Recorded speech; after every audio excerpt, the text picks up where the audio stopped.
मित्रांनो नमस्कार, जय शिवराय. मित्रांनो आपल्या सर्वांचे लाडके सरपंच मंगेश साबळे हे आता खूप मोठा आर्थिक संकटात आहे. अक्षरशः तो माणूस ढसा रडला. तो माणूस कशासाठी रडला म्हणजे त्या माणसाला अटक होणार आहे, जेल होणार आहे किंवा त्या माणसाला त्या नोटिसा पाठवण्यात आल्या, तडीपार करण्यात आलं, 2 वर्षासाठी जिल्ह्यातून हाकलून देण्यात आलं, संभाजीनगर जालना जिल्हा, म्हणून तो माणूस रडला का? याचा उत्तर आहे मित्रांनो नाही. त्याच्यासाठी तो माणूस कदापि ते रडला नाही. तो माणूस कशामुळे रडला माहिती आहे का?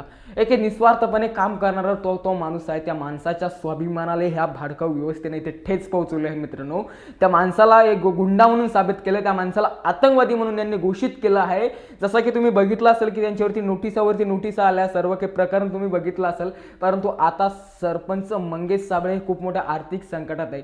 सर्वांना विनंती आहे की हा व्हिडिओ शेवटपर्यंत बघा, ना बघा तुमचा विषय, परंतु नक्कीच व्हिडिओला शेअर नक्की करा मित्रांनो. एकतरी पलीकडे सरपंच मंगेश साबळे यांचा सोशल मीडिया पूर्णतः यांनी बंद करून टाकलं. फेसबुक ज्याच्यावरती यांचे 4.5 लाखापेक्षा जास्तीचे फॉलोअर होते, 5 लाख फॉलोअर होते सरपंच मंगेश साबळे, ते अकाउंट यांनी बंद केलं. सोशल मीडियावरती त्याचबरोबर इंस्टाग्रामवरती 6 लाख फॉलोअर असलेलं पेज यांनी डिलीट केलं. लाखोंच्या संख्येने प्रवर्ग लाईक करणारा, एका 5 मिनिटामध्ये लाखो लोकांपर्यंत जाऊन पोहोचणारा हा चेहऱ्याचं सर्व काही नामोनिशान यांनी मिटवून टाकलं.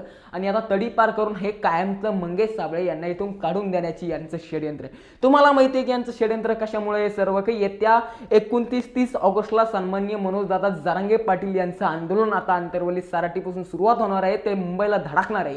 काही ना काही सरपंच मंगेश साबळे हे आक्रमक कोणी आंदोलनाची दिशाच काही बदलून टाकेल का, या अनुषंगाने काही ना काही पुढचं यांनी स्वप्न अगोदरच बघितली आणि त्याच्यासाठी या मंगेश साबळे यांना जे आहे की यांच्या माध्यमातून तडीपार करण्यात येऊ लागले.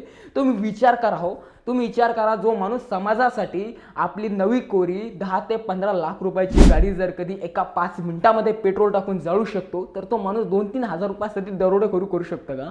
अशा पद्धतीचे आणि खोटे आणि घाणेरडे आरोप लावून मंगेश साबळे यांना जे आहे की तडीपार येथे केले. अर्थातच त्यांच्या स्वाभिमानाला ठेच यांनी पोहोचवले आहे. काय तर 2 साक्षीदार आहे, ते साक्षीदार पण यांनी गुप्त ठेवले. ही साजिश मित्रांनो आता गृहमंत्र्यापासून ते ह्या भ्रष्ट भाडखाऊ सर्व जे काही अधिकारी, खास करून छत्रपती संभाजीनगर जिल्ह्याचे सन्माननीय IAS जे काही कलेक्टर अधिकारी आहे, त्यांना एक विनंती म्हणू शकता, जे काही आहे ते म्हणू शकता, किंवा ते UPSC पास करून इथपर्यंत आलंय, त्या माणसाचं कॅरेक्टर बघून तरी त्यांना नोटिसा तुम्ही द्यायला पाहिजे होत्या. कारण की त्या माणसाचं कॅरेक्टर एका नेत्याचं आहे, सर्वसामान्य माणसाच्या अधिकारांचं आहे, आणि त्याच माणसाला तुम्ही असले काही तडीपारीचे नोटीस देऊ लागले.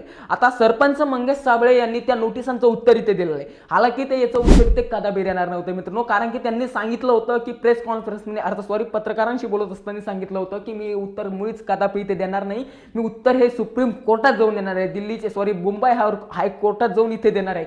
परंतु त्यांनी मनोजदादा जरांगे पाटील यांची भेट आताच रिसेंटली टायमापूर्वी घेतली आणि दादांनी काहीतरी IG यांना, म्हणजे जे काही मोठे अधिकारी या क्षेत्रामधले सर्व काही IG साहेबांना वगैरे फोन केला, काही अधिकाऱ्यांना कॉल केला की आमचा हा माणूस आहे, असा आहे, हे सर्व काही नोटिसा तात्काळ तुम्ही रद्द करा, किंवा त्यांनी त्यांच्यासोबत बोलणं केलं. यामुळे सरपंच मंगेश साबळे यांनी ह्या नोटिसांचं उत्तर देत काही वकिलांच्या माध्यमातून हे उत्तर इथे दिलेलं आहे. देशमुख साहेब यांच्या ऑफिसला जाऊन आम्हाला काढलेल्या नोटिशीचं कायदेशीर उत्तर आम्ही दिलेलं आहे. मी उत्तर न देण्याचा निर्णय घेतला होता, परंतु सन्माननीय मनोजदादा जरांगे पाटील हे IG सरांशी बोलून चुकीचे गुन्हे आहेत, या चुकीच्या गुन्ह्याची शहानिशा करण्यासाठी देखील आपलं म्हणणं मांडणं गरजेचं आहे, म्हणून हे उत्तर या ठिकाणी आम्ही दिलेलं आहे. यावेळी सन्माननीय पालकमंत्री, सन्माननीय गृहराज्यमंत्री, सन्माननीय भुमरे साहेब यांच्या माध्यमातून यांचे फोन या ठिकाणी आम्हाला आलेले आहेत आणि त्यांनी देखील असं सांगितलं की आपण उत्तर देणं गरजेचं आहे. सन्माननीय मुख्यमंत्री यांच्या देखील ऑफिसमधनं फोन आलेले आहेत आणि सन्माननीय CP यांचं देखील म्हणणं आहे की उत्तर द्या, आम्ही कारवाई करणार नाही. अशा पद्धतीनं आम्ही या ठिकाणी उत्तर दिलेलं आहे. मात्र खोट्या गुन्ह्याच्या आडून जर का कारवाई झाली तर आम्ही शांत बसणार नाही, हेच या ठिकाणी मी नमूद करतो. नसता ते उत्तर देखील या नोटिसांचं इथे देणार नव्हते. आता तुम्ही म्हणसाल की ह्या तर फक्त नोटिसांना काय होतंय, कित्येक नोटिसा येतात, कित्येक नोटिसा जातात.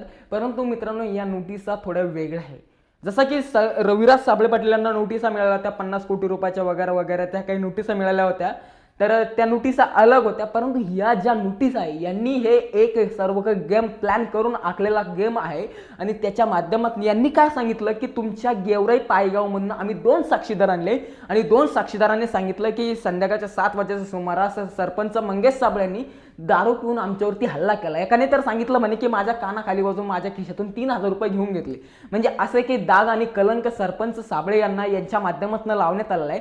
तर मित्रांनो, ह्या ज्या नोटीस आहे या नोटिसांच्या माध्यमातून सरपंच मंगेश साबळे यांना तब्बल 2 वर्षासाठी 2 जिल्ह्यातून रस्टिंग करण्यात येणार आहे. तडीपार अर्थात त्यांना राहण्याचा अधिकार नाही, ना तर त्यांचं तिथे वोटर चालतं, ना तर त्यांना राहण्याचा अधिकार आहे. अर्थात सांगायचं झालं तर त्यांचं भारतीय संविधानाने दिलेलं नागरिकत्वच त्यांचं रद्द इथे 2 वर्षासाठी पुढील इथे झालेलं आहे.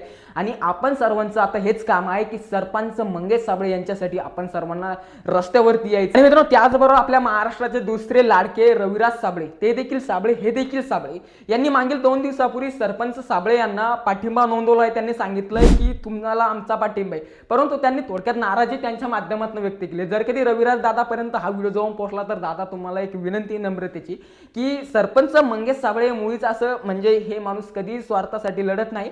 आला की काही मिसअंडरस्टँडिंग तुमची झाली असेल, तुमचा काही गैरसमज झाला असेल किंवा काही ना काही तुमच्यात काही म्हणजे थोडक्यात असं काही झालं असेल, नसता सरपंच साबळे यांनी ना सपोर्ट करण्यासाठी ना म्हणजे सर्व काही पाठिंबा देण्यासाठी जात बघितली ना धर्म बघितला. प्रत्येक जातीसाठी धर्मासाठी अहोरात्र झटणारा तो माणूस आहे.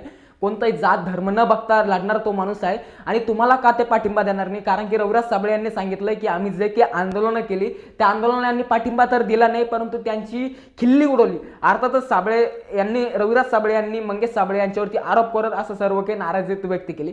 तर आता तुमचा काही ना काही खूप मोठा गैरसमज झाला असेल, कारण की सरपंच मंगेश साबळे हे नाव लाखोंच्या मनावर कोरलेलं नाव आहे आणि ते असल्या खालच्या नीचपणाची हरकत कधीच इथे करणार. म्हणून सन्माननीय रविराज दादा साबळे, तुम्हाला देखील ही विनंती आहे की आज जरी सरपंच मंगेश साबळे थोड्या संकटात असेल, कारण की आज वेळ त्यांची, उद्या वेळ तुमची देखील असू शकते. विचार करा, त्यांना तडीपार करू शकते. एक नेतृत्व आहे, एक समाजासाठी लढणारा नेता आहे, त्यांना जर कधी तडीपार करू शकतात तर तुम्हाला देखील हाकलून फेकल्याशिवाय ही व्यवस्था राहणार नाही. कारण की तुम्ही देखील खूप मोठ्या प्रमाणात या व्यवस्थेच्या विरोधात इथे आवाज उठवत असतात मित्रांनो. कारण की आज तुमच्याकडे जवळपास सुमारे 15 लाखाचं इंस्टाग्रामचं पेज आहे, 1.6 मिलियन फॉलोअर असलेलं टीम गब्बरचं. जर कधी त्याच्या माध्यमातून तुम्ही आणि तुमच्या माध्यमातून जर कधी सपोर्ट दाखवला तर काही ना काही सरपंच साबळे यांना खूप मोठा सपोर्ट इथे येऊन जाईल. तर तुम्हाला देखील एक विनंती माझ्या माध्यमातून सरपंच मंगेश साबळे यांचा एक समर्थक म्हणून सांगू शकतो की नक्कीच त्यांना तुम्ही सपोर्ट दाखवा दादा, कारण की आज वेळ त्यांची, उद्या वेळ तुमची देखील असू शकते. याचा अर्थ असा नाही की मी तुम्हाला टार्गेट करू लागले, हे करू लागले, बस फक्त एक माणुसकी या नात्याने तुम्हाला म्हणू लागलं. खरं तर माझी तेवढी लायकी नाही की तुमच्यापर्यंत बोलण्याची, परंतु एका माणुसकीच्या नात्याने, दुसरं काही नाही. मित्रांनो, सर्वांना एक जाता जाता हेच सांगू शकतो की सरपंच साबळे यांना सपोर्ट दाखवा. आज सपोर्ट नाही दाखवला तर उद्या चालून हे हजारो मंगेश साबळे हे तडीपार करून टाकेल आणि या समाजाचा, या व्यवस्थेमध्ये एक भारतीय संविधान काय असतं ही चीज कायमची मिटून जाईल आपल्या तरी महाराष्ट्रामध्ये. बाकी तुम्हाला काय वाटतं कमेंट बॉक्समध्ये तुमची राय नक्की नोंदवा. बाकी जय शिवराय, खूप खूप धन्यवाद.